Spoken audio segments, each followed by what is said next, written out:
So according to the program, the way it was set up on the flyer, Tim Luke is the first presenter. And Tim, I'll let you get going, and you can feel free to tell us about the title of the book and all that. Okay, so the title of the book, which I have here in my hand, is Anthropocene Alerts, Critical Theory of the Contemporary as Ecocritique. What is basically what this book is a effort to do is to articulate or to present a series of my writings on the ongoing, I think now especially under POTUS 45, downplayed and accelerating degradation of the Earth's environments and human beings' existence, coexistence with other human beings and non-human beings in this complex set of trends. When I started writing about this in a kind of focused way, I guess you could say, in 1980, CO2 concentrations in the Earth's atmosphere were right at 370 to 371 parts per million,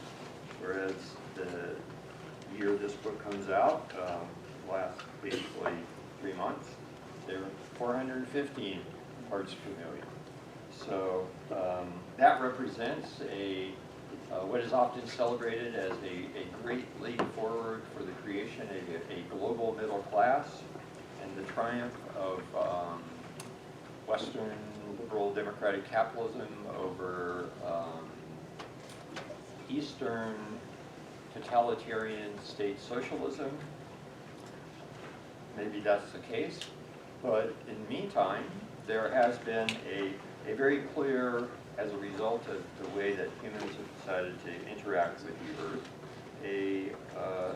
a metabolic rift, as it's been called, or a metabolic rupture in the way in which, I guess you could say the survival of human civilization on the planet, if you want to get dramatic, like a lot of environmental humanists. I don't think it's necessarily that dire, but it's at times fairly, it's an important question, because what I do in this book is play in and out of the times from when the Anthropocene, which is the name of a geological age, which is supposed to succeed the one, or indeed it has perhaps already started. They're still arguing about this in the geoscience community, the stratigraphers, the geologists, etc., makes its appearance to the delayed enthusiasm triggered by its warm embrace and broader reception about a decade ago. I believe I've been writing about this set of events, what people now call the Anthropocene, at least since 1980, definitely since the 1990s, when I was very interested in how human beings and industrial civilization were planning at projects like Biosphere 2 outside of Tucson, Arizona, to come up with technology to terraform the Earth, which I found to be a somewhat incredible and comic effort, because we are already so busily at work re-terraforming the Earth upon which we stood in ways that people now essentially would label as the Anthropocene. So Hans Blumenberg, in some historical essays, asked the question, does it matter when? This is to me something of a distraction, I think, in a lot of Anthropocene studies, because if you follow these debates, which are going on with some great enthusiasm, at least since maybe 2000, and then a huge spike of interest about 2010 and 2011, and now the Anthropocene has become increasingly, in some social science, environmental humanities, even literary criticism circles, essentially the all-purpose noun, verb, and adjective, to which you throw it in any essay, book, dissertation, and you already kind of know how that text will write itself. but essentially I think it's germane in as much as it's useful to talk about it, because the way it's often cast is the advent of the Anthropocene is often seen as a pretext to bemoan or to beware of or to prepare for some kind of cataclysmic apocalypse. Royce Granton has written a book about how to die in the Anthropocene, things of that nature, which I've taken into task for in a recently published essay on environmental racism and Anthropocene thinking. Or on the other side is an opportunity for cornucopian abundance. We can become gods. We can manage the earth. If we have this power to create all of these destructive things because we're not thinking about what we're doing, some people say, well, just think how well we could do if we actually planned it through geoengineering or purposive attempts to re-engineer how the planet works. Obviously, how they say this, how they pose the question, this is a function of where they sit or stand on the question of what the Anthropocene might represent. But what my studies have been doing here is really, I mean, maybe to talk about, and arguably this is what I've maybe been doing more than the Anthropocene, and is to talk about the Holocene, the immediately antecedent geological epoch, which is rather short-lived, 11 to 12,000 years old, so 11 to 12,000 years before the current era. This is what we would consider nature as we know it. Relatively stable, relatively predictable, relatively abundant. The stockhouse, the storehouse, the set of supplies, the system of systems that sustains life on the planet, and whether it is a protracted process. Some people would say this has been going on at least since the Neolithic Revolution, which I think is a very credible approach, which is the advent of settled urban civilizations, where you can see definite human permanent changes in the environment dating from the shift from mobile, nomadic, hunting-gathering civilizations to more sedentary, agrarian, state-organized, urbanized civilizations. I'm really kind of talking about the process of de-holocination. Whether de-holocination is actually followed by the Anthropocene is, a question to be answered. But what I tried to look at is how people have thought about countering the destabilizing, the degrading, and the dehumanizing effects on the environment of the rise of fossil fuel capitalism, the rise of liberal, mercantile, capitalist trading economies, the rise, more recently, of our, if you will, processed plastic world, the advent of nuclearity, or the mobilization of atomic energy and thermonuclear weapons in both civilian and military applications, as the so-called, as the geosciences community, some of these are the instances of, how do we know when the Anthropocene starts, where are going to be the golden spikes, or the definitive markers that future geologists that we all know will exist in 10 million years just like us, wanting to dig up the earth just like us, wanting to know answers to obscure questions just like us, will be looking for. So we are leaving them a lot of Diet Coke bottles made out of plastic, a lot of radioactive nuclear isotopes from the atomic weapons tests of the 1950s and 60s, and also nuclear war explosions in the 1940s. The huge midden that accuse around the planet of avian bones of a particular species, which is chickens. Chickens are the most commonly eaten source of animal protein, and their bones are seeing a massive increase in entry into the geological record. And of course with that, some really nasty chemical compounds that are really undoubtedly long-lived, and they are definitely there to be found in the future by those who want to go looking for them. But what I think I have been doing in writing critical theory inspired largely by the Frankfurt School or what has been called neo-Marxism since the 1950s, is really talking about the Anthropocene effect or the processes of dehallucination, essentially before the Anthropocene was branded. This has been going on, but now that it's been branded, it's being captured within a cultural industrial frame, and it's off to the races to produce its own literatures, professional associations,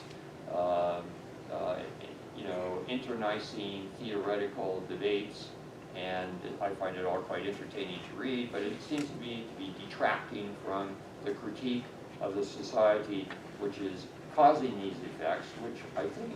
I have been trying to do for quite some time in the practice of what I've called eco-critique, or the contestation, intellectual contestation and practical contestation of the politics of nature, economy, and society as the core concern for a critical theory of contemporary. And the contemporary is what some people would consider to be the age of the Great Acceleration, which essentially starts more or less 5 years plus or minus at 1950. People want to say 1950 now. Some people would say it started at Trinity Test Site with the first test of the dichotomic bomb.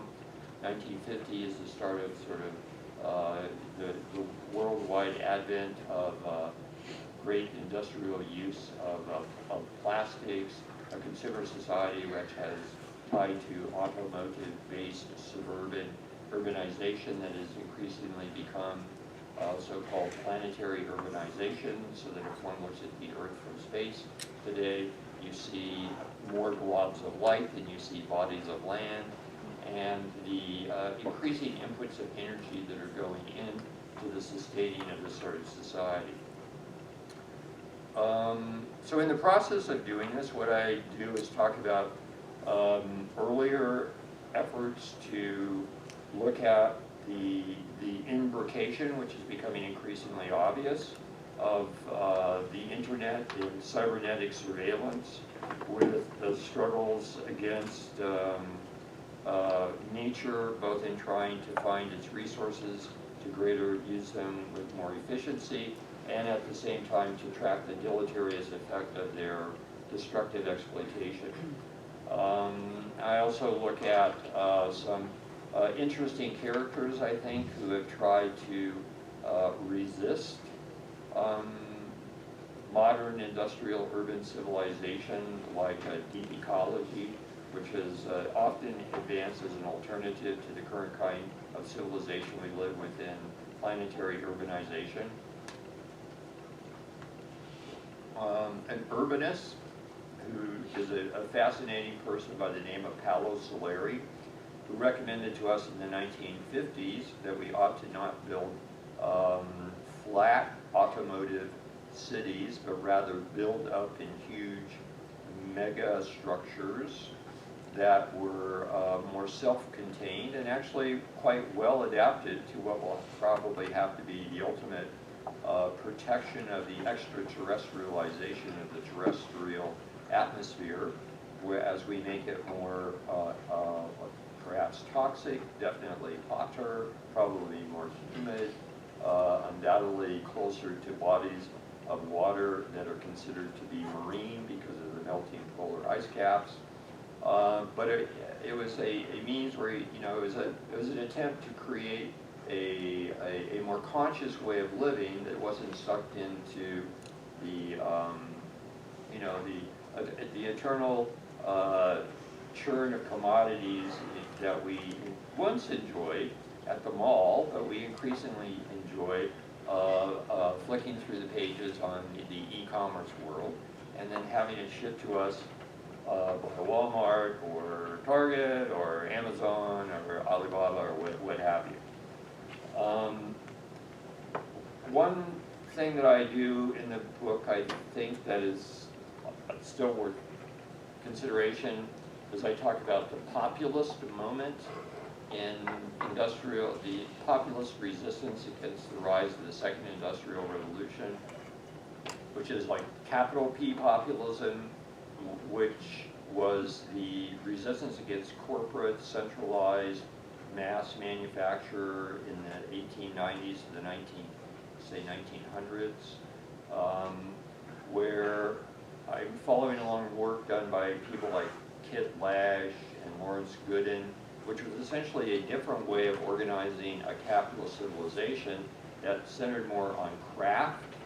on inventiveness, on the self-regulation of local community, what people today are aiming at with degrowth. Degrowth is essentially planning to go back to an economy not unlike that of the populace at that time. It was a different mode of producing a good life that was,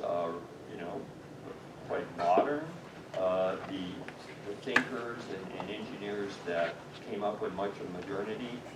worked in this time, in this environment, but ultimately were destroyed by the massive concentration of capital and a global economy. So I talk about populism in that way, not populism as I'm wearing a red baseball cap that says "Make America Great Again." Although 4 chapters in the books are about the Trump moment and how what little progress had been made to perhaps protect the environment since 1970 and President Nixon's Tory environmentalism through environmental regulation is now being rapidly ripped apart in order to super exploit resources in a more extraordinary way. And I guess the last thing that I do is I turn to Adorno and his reflections on a damaged life to think about life on a damaged planet and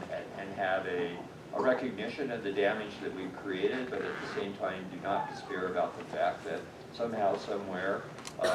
we will adapt to this. I don't think it's the end of life on Earth. It's probably not the end of human civilization or society on Earth. But it will lead to a radical change in the way that things are done. And I look at a couple of other thinkers like the accelerationists, which are a group of radical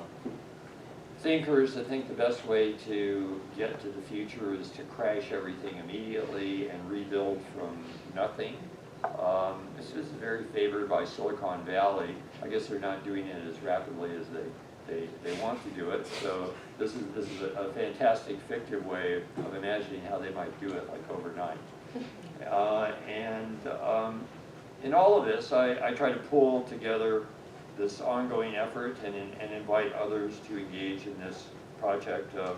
looking at the politics of how nature, economy, and society are integrated together and see it as a critical theory meant to improve the condition, not only, the condition of life and our interactions as human beings with non-human beings, but in a way that is hopefully more emancipatory, more engaged in cultural liberation, democratic representation, while at the same time not surrendering the advances in technological rationalization that are clearly we're keeping. So about right time? Yeah, that's great. Thank you so much.